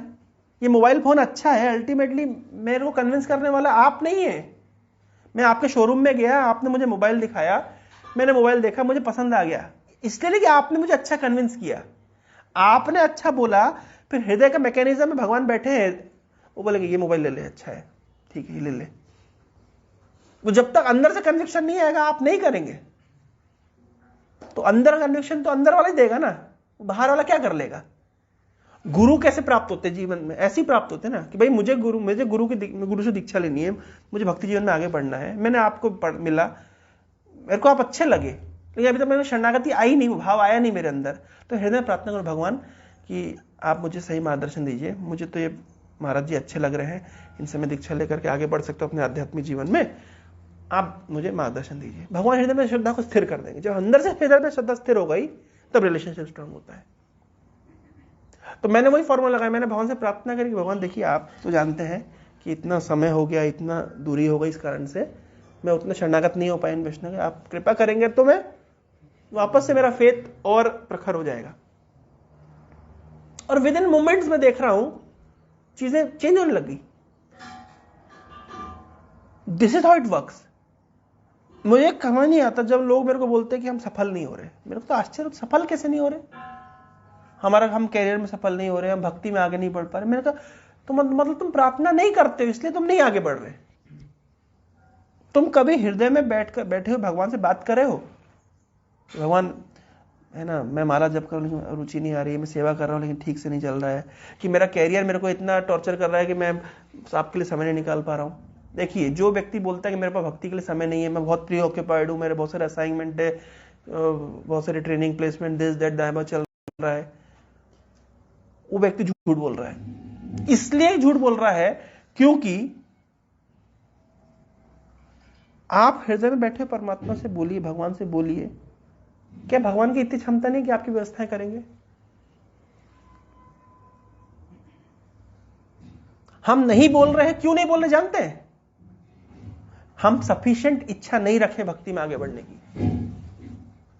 भाई अगर मैं भगवान को बोलूं भगवान देखिए मेरा कैरियर आप सेट कर दीजिए ताकि मेरे फाइनेंशियल प्रॉब्लम सॉर्ट आउट हो जाए, मैं घर वालों को अच्छा सफिशिएंट इनकम दे सकूं और फिर मेरे पास जो समय बचेगा तो मैं भक्ति कर पाऊं। अगर ये सिंसियर डिजायर आपकी है और सिंसियर आपकी प्रार्थना है, कृष्ण सुनेंगे कि नहीं सुनेंगे? और अगर कृष्ण सुनेंगे, नहीं सुनेंगे तो फिर बोलना मतलब क्या है कृष्ण को? फिर कृष्ण क्यों बोले कि मैं सबकी प्रार्थना सुनता हूं? तो झूठ बोल रहे हैं। फिर कृष्ण झूठ नहीं बोले, कृष्ण सुनते हैं। और जब कृष्ण सुनते हैं तो आपने कृष्ण को कुछ बोला, वो नहीं करेंगे क्या? क्यों नहीं करेंगे? भाई आपकी सिंसियर डिजायर है। अब जब कृष्ण करेंगे तो होगा कि नहीं होगा? फिर तो जो व्यक्ति ये बोल रहा है कि मतलब नहीं होता है, मेरे से बहुत बच्चे बोलते हैं हम भक्ति नहीं कर, हम घर जाते तो माता पिता प्यार लहसुन खिलाते हैं। तुम खाना चाहते हो इसलिए खिलाते हैं, यही रीजन है, तुम खाना चाहते हो। तुम अगर जेन्युइन हो तो माता पिता छोड़ो, संसार किसी व्यक्ति में इतना दम नहीं है। तुम खाना चाहते हो इसलिए तो वो कन्विंस नहीं हो रहे हैं। अगर तुम चाहते कि भगवान देखिए मैं तो बहुत बड़ी मुसीबत में फंस गया हूं, मैं प्यारे लहसुन कैसे खाऊंगा, मैं आपकी भक्ति कर रहा हूं, मैं कंठी माला डाला है, मैं नाम जप कर रहा हूं, मैं दीक्षा लेना चाहता हूं, तो माता पिता कैसे कन्विंस होंगे? अरे तुम हृदय में बैठे परमात्मा से बात करो, वही परमात्मा उनके हृदय में बैठे हुए हैं, उनको कन्विंस करेंगे। सेम ये अलग ही कौन सा कम्युनिकेशन सिस्टम है। वो भगवान जो यहां बैठे हैं वो भगवान वहां भी बैठे हैं। हम प्रार्थना नहीं करते, ये समस्या, हम बात नहीं करते भगवान से। हम अभी भगवान को बहुत आउटवर्ड हम देख रहे भगवान यहां है। अच्छा यहां भी नहीं है, बताइए हम में से कितने लोग वहां जाके प्रार्थना करते हैं? प्रार्थना तो ऐसे बोल देते, हाथ जोड़ना, प्रणाम करना, संसादावल गाना, डांस करना अलग बात है। जेन्युइनली कंसिडर करना कि कृष्ण वहां बैठे हैं, वो मेरी बात सुन रहे हैं। जब आपको ये एक्सेस हो जाएगा कि अरे आप भाई, आपका मान लीजिए उठना बैठना प्राइम मिनिस्टर के साथ में है, आपके जीवन में क्या समस्या रहेगी? आपको जो बोला प्राइम मिनिस्टर डायरेक्ट बोल सकते हो आप। तो भगवान तो कितने बड़े राजाधिराजाओं के राजा है, उनके साथ में आपका उठना बैठना है, ये केवल फोटो है। तो हम में से कितने लोग जेन्युइनली कंसिडर करें कि भगवान है और मैं उनको बोलूंगा वो सुनेंगे मेरी बात? अभी तक वो फेथ हमको आया नहीं है। जिस दिन फेथ आ जाएगा आप मिरेकल देखेंगे, you will C miracle in your life. जो व्यक्ति मेरे को ऐसे जवाब देता है, प्रभु जी मेरी भक्ति नहीं हो रही because these are the factors, nonsense, झूठ बोल रहा है। भागवत में लिखा है भक्ति नहीं हो रही, भक्ति को बाहर का कोई फोर्स रोक नहीं सकता। अहेतु की अप्रतिहता, प्रतिहत नहीं कर सकता कुछ। कोई व्यक्ति अगर ये बोल रहा है कि मेरी भक्ति बिकॉज ऑफ दीज रीजंस नहीं हो रही है, तो ये बिल्कुल झूठ बोला। मतलब केवल उसका कारण है ही इज नॉट सफिशिएंटली इंक्लाइंड, उसकी डिजायर स्ट्रांग नहीं है। कोई व्यक्ति बोला मेरी डिजायर भी स्ट्रांग है फिर भी नहीं हो रही, झूठ बोल रहा है, नहीं हो सकता। ये शास्त्र के अगेंस्ट में चली जाएगी बात। तुम्हारी डिजायर को सेंशन करने वाले कृष्ण है, कृष्ण व्यवस्थाएं करते हैं। मैंने आज तक अपने जीवन में ऐसा नहीं देखा कि मैंने कुछ डिजायर करी हो कृष्ण के निमित्त और वो अनफुलफिल्ड रह गई हो, वो पूरी ना हुई हो। इसलिए due course of my practice में समझ गया हूं भैया कृष्ण मिरेकुलस है, ये सुनते हैं, ये करते हैं। इसलिए अब मेरा फेथ पहले के कंपैरिजन काफी बढ़ रहा है। भाई नया आदमी भी 16 माला करता है, 20 साल पुराना आदमी भी 16 माला करता है, 40 साल पुराना आदमी 16 माला। क्या अंतर है? 16 माला सेम है, क्वांटिटी का अंतर नहीं है, अंतर है फेथ का। जो नया भक्त होता है वो भक्ति करता है लेकिन उसको पता है फेथ नहीं, कृष्ण मेरी बात सुन रहे हैं, मैं कृष्ण बात उनसे बातचीत कर सकता हूं। लेकिन पुराने आदमी को ये फेथ हो जाता है, जो सही से भजन किया हो उसका फेथ होता है कृष्ण मेरे से बात कर रहे हैं, गीता के उपदेशों के माध्यम से वो मुझे इंस्ट्रक्शन दे रहे हैं, माला जप के माध्यम से वो मेरे से बात कर रहे हैं, हृदय में बैठ के मेरी बात सुन रहे हैं, मुझे देख रहे हैं, मैं उनसे, he is accessible to me. ये faith, he is accessible, he is not very far away, he is very close. ये जब फेथ आपको आ जाएगा, बताइए मुझे आपके लिए क्या संभव है?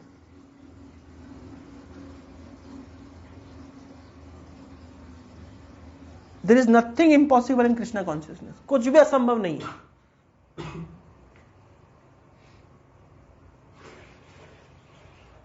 पॉइंट समझ रहे हैं? तो ये चीज हमको देखना पड़े, यही चीज हमको बढ़ानी है। कृष्ण इज एक्सेसिबल, क्या नहीं हो सकता मुझे बताइए। मैं अपने जीवन में बताता हूं, जो मैं जितना वो छोटा मोटा अनुभव किया, मेरे माता पिता कृष्णा कॉन्शियसनेस के लिए फेवरेबल नहीं थे शुरुआत में। मैं डिटरमिनेट था, नहीं मुझे तो भक्ति करनी है। अब कृष्ण इज एक्टिंग मिरेकुलसली, जादू कर रहे हैं। अभी हमारे घर में जगन्नाथ जी पहुंच गए, देखा आप लोगों ने फोटोज? आपके साइज के जगन्नाथ जी हमारे घर पे बैठे हैं, पूरे बड़े बड़े। रथ यात्रा में गए तो वहीं रह गए। हमारे माता पिता सेवा कर रहे थे, हर दिन मंगल आरती करते हैं, भोग लगाते हैं दिन में 4-5 बार। मम्मी शास्त्र दिन कर रही, 16 माला करी, पिताजी 16 माला कर रहे हैं। कल पिताजी फोन लगा, क्या कर रहे हैं? बोले शाम वाली 16 माला कर रहा हूँ। मैं कहा सुबह वाली हो गई, वहां सुबह वाली हो गई। अब कैसे कर रहे हैं उसे उनके ऊपर है, कर रहे हैं। हमेशा सेवा कर रहे हैं, मंदिर में जा रहे हैं। मैंने कभी कहा, बोले वो हम मंदिर के लिए जमीन ढूंढ रहे हैं। Constant engagement. मम्मी एक दिन फोन करके बोलती ये वाला श्लोक कहाँ मिलेगा, वो फोटो खींच के मेरे को, श्लोक बोले भक्ति रसामृत सिंधु का 1.1.1 श्लोक कौन सा है। मैंने कहा अन्ना बिलासिता शून्य ज्ञान। बोले कहाँ मिलेगा, मैंने कहा फिर मैं फोटो खींच के भेजो। पॉइंट मैं बताना चाह रहा हूं, आप समझ रहे हैं क्या मैं बोलना चाह रहा हूं। मैं बोलना चाह रहा हूं कि मेरे माता पिता तो फेवरेबल नहीं थे पहले, अब वो भक्ति रसामृत सिंधु का 1.1.3 श्लोक नंबर कौन सा है, मेरे से मम्मी पूछ रही है, बोले मुझे याद करना है। वाह, हमारे घर में पहले सब कुछ होता था, प्याले उसमें सब खाते थे, अभी तो भगवान का प्रसाद ही होता है केवल। ये चेंज कैसे आया, ट्रांसफॉर्मेशन कैसे आया? कृष्णा रेसिप्रोकेट करते भाई। मैं स्ट्रांग, बस मेरा एक क्रेडिट ये है कि मैं स्ट्रांग बना रहा, कि मेरे को करना ही है, कि मुझे करना ही है। अगर वो मेरे साथ कोऑर्डिनेट करेंगे, कोऑपरेट करेंगे तो बहुत अच्छी बात है, नहीं करेंगे तो मैं चला। अब पॉइंट समझ रहे हैं? अब लेकिन तो मैं स्ट्रांग रहा और कृष्ण ने एक्ट किया। मेरे माता पिता भी बहुत जल्दी से कन्विंस हो गए, ना केवल कन्विंस हुए, वो बहुत प्रोडक्टिव है कृष्णा कॉन्शियस में। मेरे पिताजी तो भारी, मतलब he is always active in serving. मौके ढूंढते कि कैसे मैं नए नए प्रोजेक्ट करूं भगवान की सेवा के लिए, कैसे मैं भक्तों की मदद करूं, क्या कर सकता हूं मैं। He is always ready. Mummy हमारी भगवान की ड्रेस बना रही हैं, रथ यात्रा के लिए कैनोपीज बनाती हैं, शास्त्र अध्ययन करती हैं, प्रीचिंग करती हैं, बुक डिस्ट्रीब्यूशन में जाती हैं, सब कर रही हैं। मैं समझता हूं इससे बेटर उनका जीवन नहीं हो सकता। वो आनंद देते, मैं आनंद देता हूं। और जो लोग बोलते हैं कि ब्रह्मचारी का माता पिता के संबंध नहीं, संपर्क नहीं होता, झूठ बात है। दिन में 4 बार तो पिताजी से मेरी बात होती है।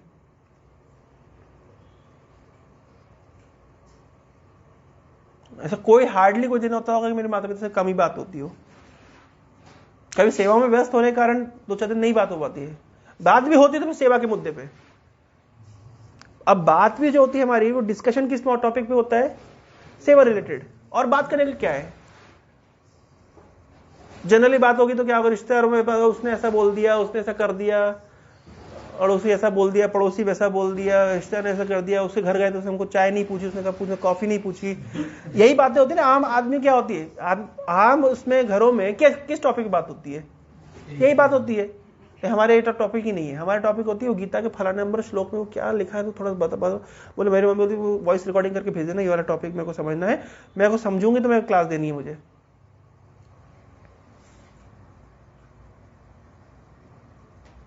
आप समझ रहे किस लेवल ऑफ डिस्कशन से, अभी किस लेवल ऑफ डिस्कशन पहुंच गए।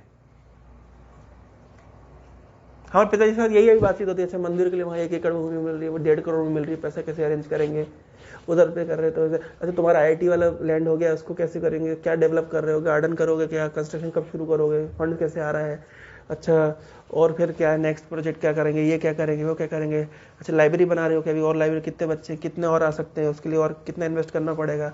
उधर पूछ रहे अच्छा ठीक है तो हम लोग को वर्क स्पेस बना रहे होते हैं, अच्छा उसका कितना लगेगा, अच्छा मैं इन्वेस्टर बन जाऊंगा तुम्हारा, कितना % मुझे मिलेगा। Everything related to Krishna consciousness, everything related to preaching.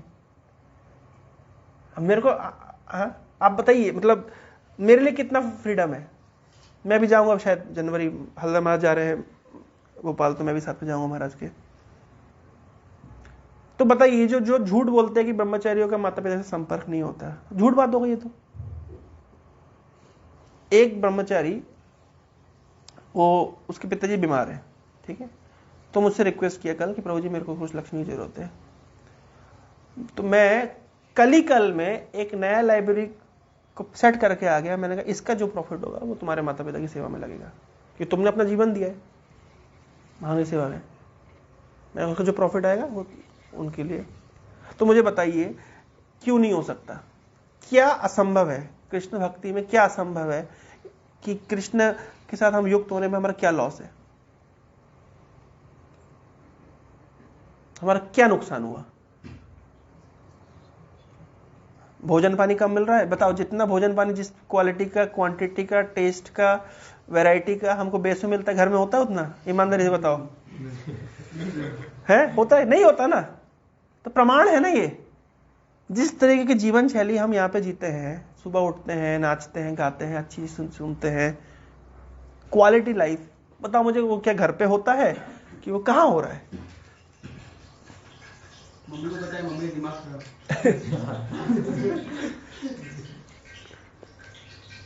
मतलब ऐसा कौन सा दिन है मुझे बताइए इस्कॉन में? नहीं होता बेस में हर 2-4 दिन में पनीर मिलता है, हर 2-4 दिन में फीस्ट होती है। मैं बांग्लादेश गया, प्रभु यकीन मानिए कम से कम 30-35 आइटम से कम खिलाते नहीं है। कम से कम 30 से 35 आइटम, और फिर इसका स्वीट 4-5 प्रकार की, वो अलग। उनका सॉल्यूशन ज्यादा खा लो तो अदरक खा लो, हो गया। मैंने वो अदरक मसाला वसाला करके अदरक खा लो, काम खत्म।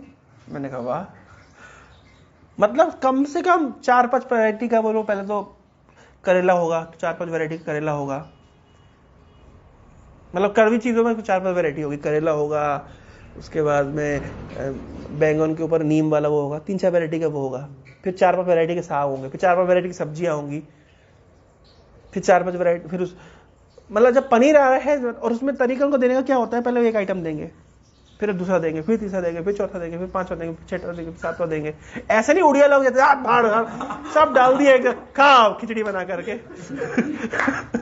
ऐसा नहीं करते। बंगाली स्टाइल में क्या होता है, वो राइस देंगे पहले, और आपको फिर एक एक आइटम देते जाएंगे साथ में। तो थोड़ा थोड़ा राइस के साथ अलग वैरायटी चखते जाओ। और आप ये नहीं बोल सकते ये मुझे अच्छा लगा तो सेकंड टाइम दो, सेकंड टाइम आने का ऑप्शन नहीं मिलेगा।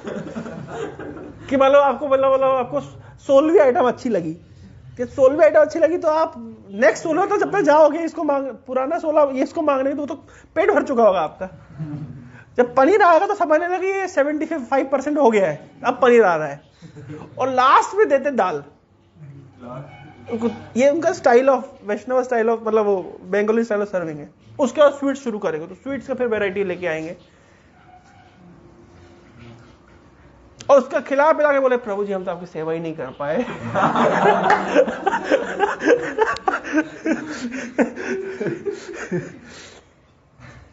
मुझे बताइए, इतना आप पॉइंट समझिए कि क्या लॉस है कृष्णा कॉन्शियसनेस में, क्या नहीं है भगवान का भजन करने से मिलता। चैतन्य महाप्रभु, ये जो गोस्वामी लोग वृंदावन गए, ये कहाँ रहते थे वृंदावन में? ये जंगलों में रहते थे। कुछ तो था नहीं, तो कोई ना कोई आश्रम बना हुआ है कि मंदिर बना हुआ है, कृष्ण बलराम मंदिर, इस्कॉन। कहाँ रहते थे? जंगलों में रहते थे, गुफाओं में रहते थे। इतना तपस्या थोड़ी ना हमको करना है। हम लोग कहाँ रह रहे हैं? महलों में रह रहे हैं। ये जो लोकनाथ गोस्वामी चैतन्य महाप्रभु खोजने के लिए गए, उनके उस समय तो कोई फोन वोन था नहीं कि महाप्रभु कहाँ पहुंचे, आप पहुंच रहा हूं मैं। तो महाप्रभु दक्षिण गए थे, दक्षिण चले गए, जब तक महाप्रभु वृंदावन आकर चले गए, वृंदावन पहुंचे थे, महाप्रभु निकल लिए। आजकल तो आप जीपीएस से लोकेशन ट्रैक कर लो भाई, करंट लोकेशन कहाँ है आपकी, पहुंच रहा हूं मैं। और पैदल यात्रा करते थे, अधिक से अधिक बैलगाड़ी भी यात्रा करते होंगे। ये तो प्रभुपाद जी की कृपा है कि हम लोग फ्लाइट में यात्रा करते हैं। वृंदावन चला, चलो।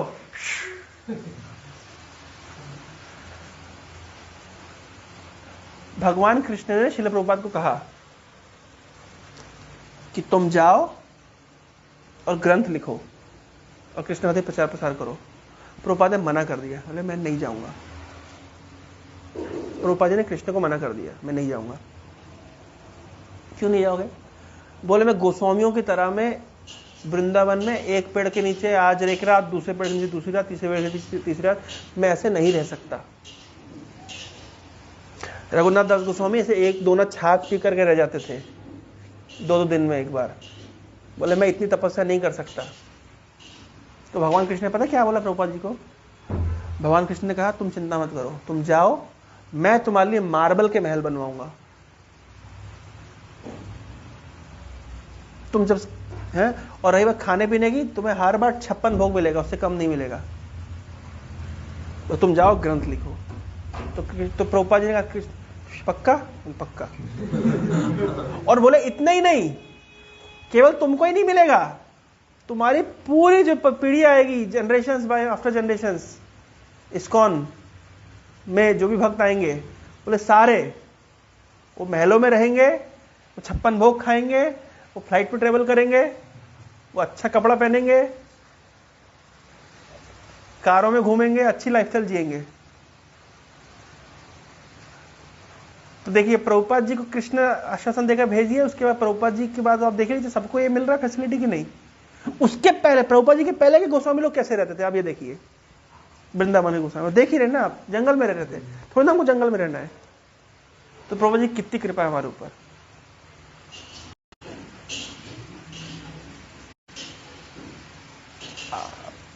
भाई नहाने के लिए व्यवस्था नहीं तो गर्म पानी कर लो। उस जमाने में क्या होता होगा, वृंदावन की ठंड जानते कैसी होती है? आज कैसा मौसम, कितना टेम्परेचर होगा आज? 15 डिग्री होगा। कितना है आज? ठंड है, 15 डिग्री के आसपास लग रहा है। वृंदावन में आज कितना होगा जानते हैं? 17 डिग्री है, 15-17। वहां पे कम से कम नहीं 2 डिग्री 3 डिग्री भी होता है। इमेजिन कर लीजिए। उस जमाने में कोई रूम हीटर भी व्यवस्था नहीं थी, कोई गर्म पानी की व्यवस्था नहीं थी। उनको इतना टाइम होता होगा कि लकड़ी गर्म करके पहले पानी गर्म करे फिर नहाए। आप देखिए हमें कितनी सुविधा मिल रही है।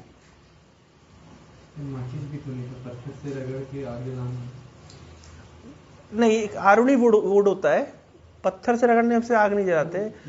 लकड़ी ऐसी रहती है, एक ऐसे उसमें ऐसे घुमाने से और थोड़ा घास रखने से आग पकड़ लेता है। माचिस नहीं थी मत बोलिए, माचिस कोई नया आविष्कार नहीं है, पुराना आविष्कार है। हो सकता है माचिस ठीक है ना होती हो, या होती भी होगी तो कोई आश्चर्य नहीं है। टेक्नोलॉजी नहीं थी ऐसा मत बोलिए, टेक्नोलॉजी उस जमाने में बहुत थी।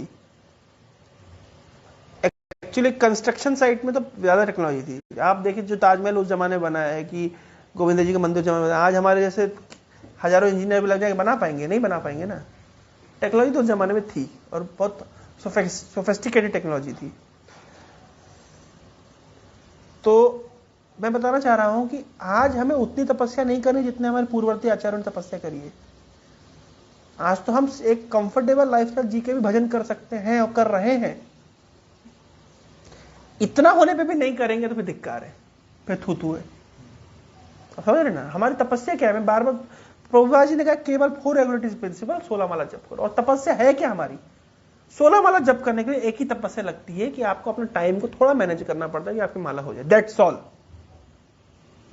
आपको अपने स्केड्यूल को इस तरह मैनेज करना है कि आप यू गेट सफिशिएंट टाइम। वो बेस्ट है कि आप रात सुबह जल्दी अगर उठ सकते हैं तो आप 16 माला कर सकते हैं। इतनी सी बात है। बहुत बड़ा तप हमको कोई बहुत बड़ी साधना नहीं है हमारे लिए। हम नहीं कर पाते इसका मतलब क्यों करने का कि हमारा टाइम मैनेज नहीं। That's all.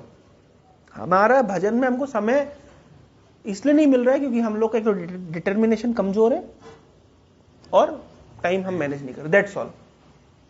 थोड़ा डिटर्मिनेशन लेवल बढ़ा दें, थोड़ा टाइम को मैनेज कर लें, आपको कैसे समय नहीं मिलेगा देखिए। तो हमारे गोस्वामी ने बहुत तप किया है, उतनी तपस्या हमको करनी है नहीं। क्या टाइम हो गया भाई? क्लास टाइम हो गया ना, सॉरी। मैं यार ये चैप्टर में आगे नहीं बढ़ पा रहा हूं।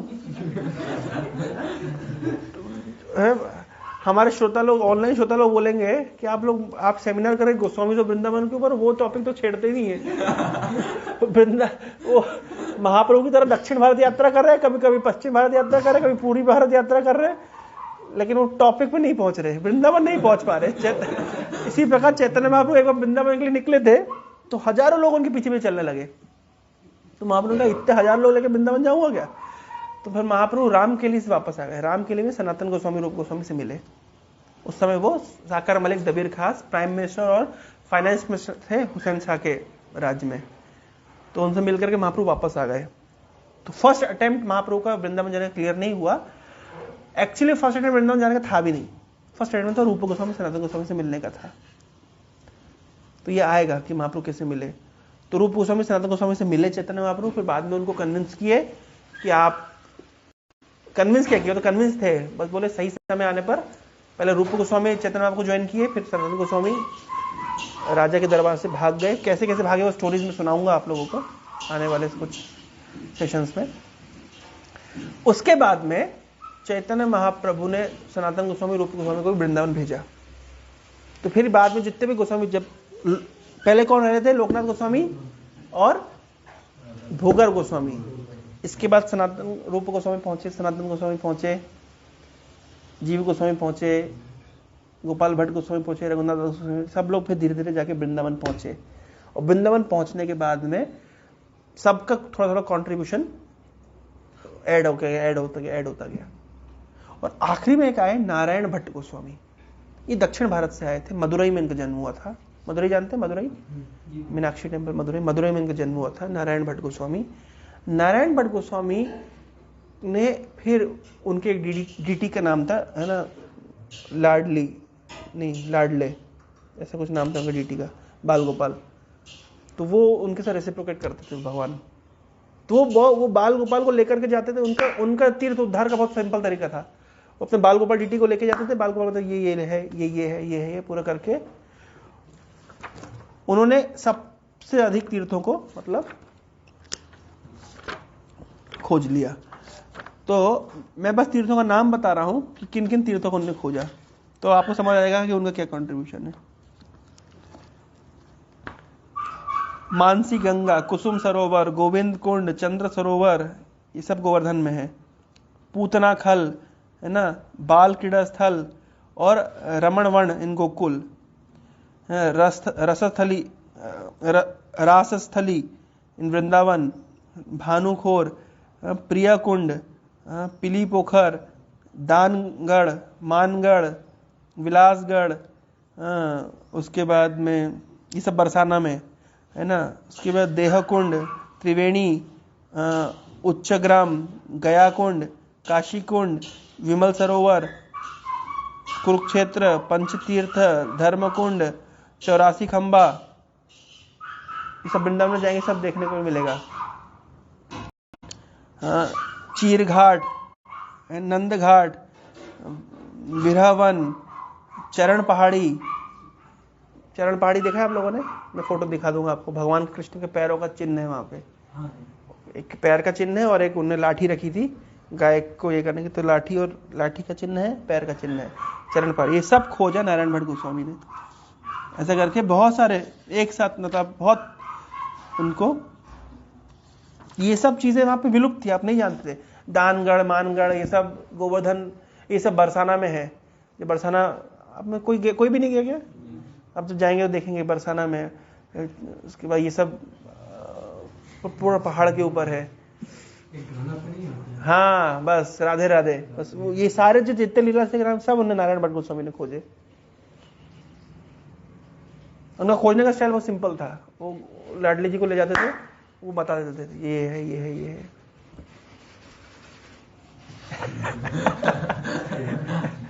लेकिन स्टार्ट कहां से हुआ था? लोकनाथ गोस्वामी से। देखिए क्या एडप्ट करते गए। चैतन्य महाप्रभु खुद खोजे थे राधा कुंड की खोज तो महाप्रभु खुद किए थे। चैतन्य महाप्रभु गोवर्धन की तलहटी पे एक धान के खेत में एक छोटा सा कुंड जैसा था, वहां स्नान किए और बताया कि ये राधा कुंड है। और आप पूछो क्या प्रमाण है भाई? चैतन्य महाप्रभु बोले यही प्रमाण है, ये राधा कुंड है, इसके पास में श्याम कुंड है। तो राधा कुंड का जो आविर्भाव हुआ, जो प्रकट्य हुआ, जो महापुरुष ने खोजे, वो था बहुलाष्टमी। कार्तिक महीने के 7वें 8वें दिन आता है बहुलाष्टमी। उस दिन चैतन्य महाप्रभु एग्जैक्टली राधा कुंड को खोजे थे। हमारे ग्रैंडफादर एक्सपायर किए थे 2 साल पहले, उसी दिन बहुलाष्टमी के दिन सब वैष्णव लोग कीर्तन कर रहे थे और भक्ति पे महाराज चरणामृत दिए और भगवान का प्रसाद दिए और शरीर त्यागे थे बहुलाष्टमी के दिन। उस दिन बहुलाष्टमी क्यों फेमस है? क्योंकि राधा कुंड, उस दिन राधा कुंड को चैतन्य महाप्रभु खोजे। एक्चुअली राधा कुंड का आविर्भाव तो अलग समय हुआ, इसको राधा कुंड का आविर्भाव के नाम से जाना जाता है, लेकिन एग्जैक्टली वो डेट है जिस दिन चैतन्य महाप्रभु खोजे थे बहुलाष्टमी के दिन में। महाप्रभु बोले ना, महाप्रभु बोल दिए तो कैसे? ये लाडली जी बोले ये है तो हम मान लिए ना।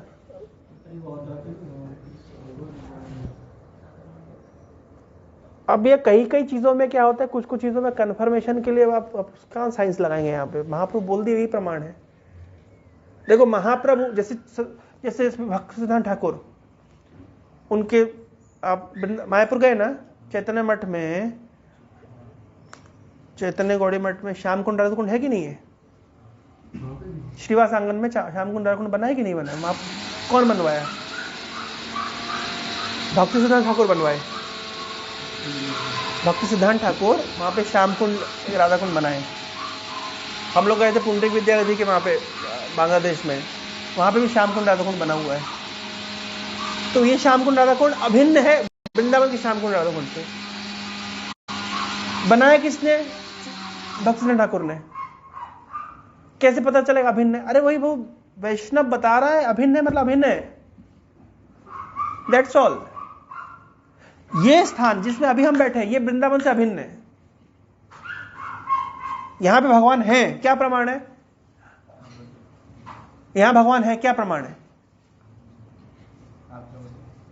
मैंने बताया नहीं, नारद मुनि कह रहे हैं ना हम तिष्ठामि वैकुंठे योगिना हृदयेषु मद भक्त जत्र गायत्री तत्र तिष्ठामि नारदा।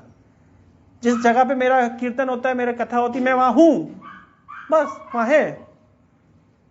शास्त्रों में लिखा गया है कि जिस स्थान में हरि कीर्तन हो रहा है, हरि कथा हो रही है, वो स्थान वृंदावन से अभिन्न है। तो ये स्थान वृंदावन से अभिन्न है।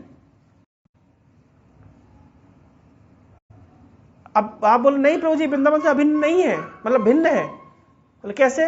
बोले यहां वृंदावन वाली कचौड़ियां नहीं मिलती।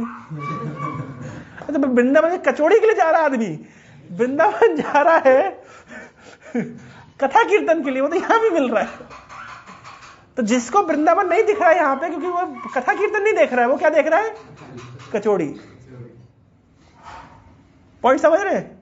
और मथुरा के पेड़े, आप समझ रहे? उसको मथुरा के पेड़े की प्रायोरिटी, इसलिए उसको यहां वृंदावन नहीं दिख रहा। नहीं तो वृंदावन तो यहां भी है। ट्विस्ट है, स्टोरी में थोड़ा सा ट्विस्ट है, लेकिन समझना पड़ेगा। ये भक्त, इसको कहते हैं प्रेम अंजन, प्रेम के अंजन से देखना पड़ेगा, भक्ति के अंजन से देखना पड़ेगा। तो चैतन्य महाप्रभु बोल दिए ये राधा कुंड है, बात खत्म।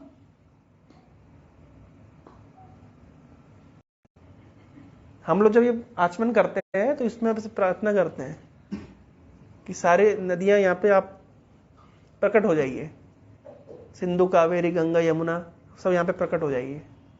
मंत्र के माध्यम से प्रकट करा लेते हैं।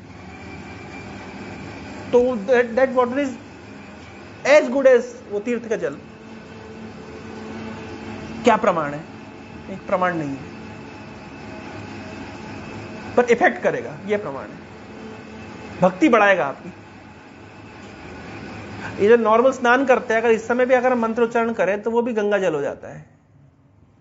क्या प्रमाण है? बीमारी ठीक करेगा। तो बीमारी की गंगा जल की बीमारी ठीक करने के लिए, भक्ति बढ़ाने के लिए, भक्ति बढ़ेगी। समझ रहे? हरे कृष्णा कृष्णा कृष्णा हरे हरे, हरे राम राम राम हरे हरे। शिल प्रभुपाद की जय।